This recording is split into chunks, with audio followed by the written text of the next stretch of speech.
think we all have witnessed some dog humanization. We all know the lady who pushes her oversized pug down the street in a stroller, feeding it treats along the way, and thought that pug should definitely be walking. I've seen a couple unload their dog dressed in a dog outfit out of its stroller into its car seat in the back of their minivan. While these are all extreme cases of dog humanization, and I'm not completely sure that they knew that their dogs are not human children, there is strong evidence that suggests that dogs feel more emotion and thought than you may think. The emotions and thought felt by dogs are similar to that of humans and can be compared to abstract thinking. I'm going to give you some insight into the minds of dogs, of their emotions, thoughts, and bonds with humans. Some people will say it's just a dog when referring to why they don't give their dog the love and affection that they need. There is a common thought that people think that dogs don't have a sense of time. Not only do dogs have a sense of time, which has been proven, but they also possess many other emotions. According to an article, What Emotions Do Dogs Really Feel?, Stephen Coren states that dogs experience the same chemical reaction and hormones that people do during emotional state. Dogs also possess the hormone oxytocin, which is what humans feel when they experience love or compassion for others. Dogs experience basic feelings such as joy, anger, disgust, fear, and love.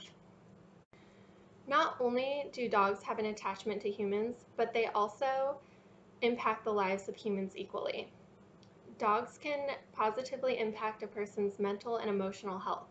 According to Psychology Today, dogs are able to empathize with humans. There's a term called emotional contagion, which is in reference to the emotional spread between humans and animals. Dogs can actually differentiate between good and bad feelings. If you've ever had a dog or been around a dog, then you will have recognized this in them. When I asked you guys if you thought if we humanized dogs too much, 57% of you said that you thought we did. There actually is a lot of information that will back up this theory as far as how humanizing dogs can affect the behavior as well as the connection between dog and human. There was an article written by Jan Huff in the Seattle Times called Expert, It is a Mistake to Humanize Your Dog, where she quotes the famous Cesar Millan, who you may have heard of, known as the dog whisperer. Cesar Millan states that it's a mistake to humanize your dog, and people don't understand the psychology that dogs are pack animals. This can be especially harmful if you overdo the dog you love. Dogs need to understand their place in the household and respond to assertive leadership. They do not respond typically to emotional pleading or asking them to behave. There is another article called The Emotions That Come with Having a Dog that states that humanizing your dog can have an emotional impact on your life.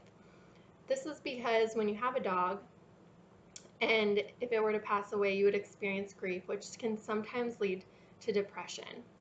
Humanizing dogs does not necessarily mean letting go of discipline. In fact, similar to having a child, it is important to establish that structure.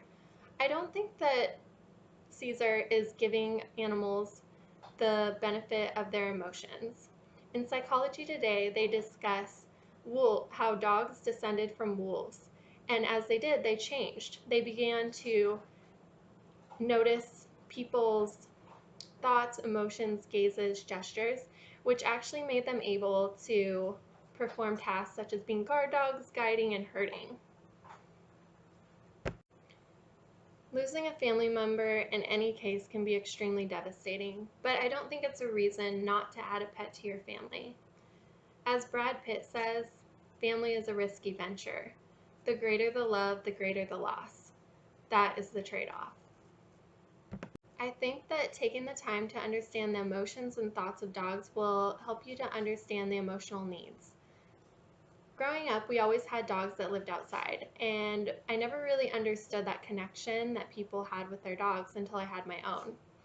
Now that I have a dog that lives with me, sleeps with me, is always by my side, I really understand that connection. 42% of households have dogs, and I really think that that's beneficial in understanding the connection. If we do not attempt to understand the emotional needs of dogs, then their emotional needs will continue to not be met. When thinking about adding a dog to the family, it is important to understand these emotions and know that they feel that they are part of the family. Understanding the connection between a dog and humans will really benefit for you as well as the dog when taking this leap. I have now given you insight into the minds of dogs, of their emotions, thoughts, and bonds with humans. I hope this information has persuaded you to see that dogs are more human-like than you may have thought. Dogs are very capable of abstract thinking, and they feel love and compassion just like we do.